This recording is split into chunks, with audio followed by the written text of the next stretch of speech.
بسم اللہ الرحمن الرحیم۔ السلام علیکم دوستو، آج کے سبق میں ہم سیکھیں گے نورانی قاعدہ سبق نمبر 10۔ آئیے آج کا سبق شروع کریں۔ بسم اللہ الرحمن الرحیم۔ میم کھڑا زبر ما، لام زیر لے، کاف زیر کے، مالکی، وقفاً مالک، شین یا زبر شئی، حمزہ دو زیر ان، شیئن، وقفاً شئی۔ ٹھیک ہے، اس کو شین یا زبر شئی اس طرح سے معروف کر کے پڑھا جائے گا، شین یا زبر شئی اس طرح سے نہیں۔ تو زبر تو، غین کھڑا زبر غو، تو غو، وقفاً تو غو۔ اس کو اچھی طرح سے سمجھ لیں، غین کھڑا زبر غا، یا کو نہیں پڑھیں گے۔ تو زبر تو، غین واو زبر غو، تو غو، وقفاً تو غو۔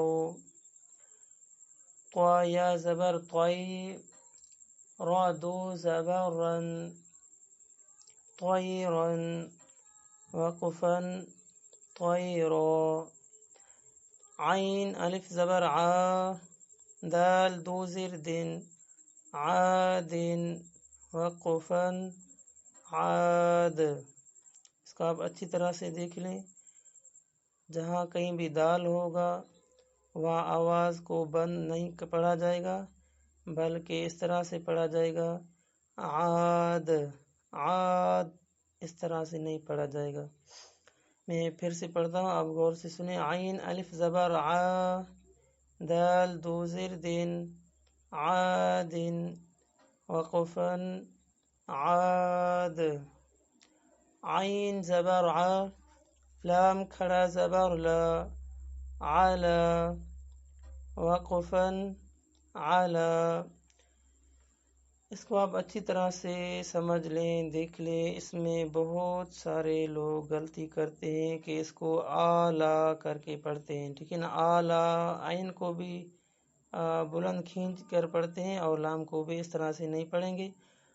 آلہ، آلہ، لام کو ایک الف کے اوپر جتنا مقدار کھینچا جائے گا، آلہ۔ عین یا زبر عی، نون دو پیش نون، عینن، وقفاً عین۔ فا یا زر فی، حاضر ہے، فیہ، وقفاً فیہ۔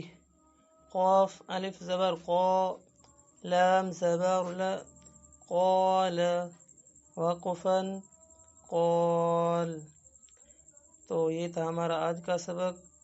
اللہ رب العزت ہمیں قرآن پاک صحیح سمجھ کر پڑھنے کی، تجوید کے ساتھ پڑھنے کی توفیق عطا فرمائے۔ ملتے ہیں اگلے ویڈیو میں اگلے سبق کے ساتھ۔ السلام علیکم۔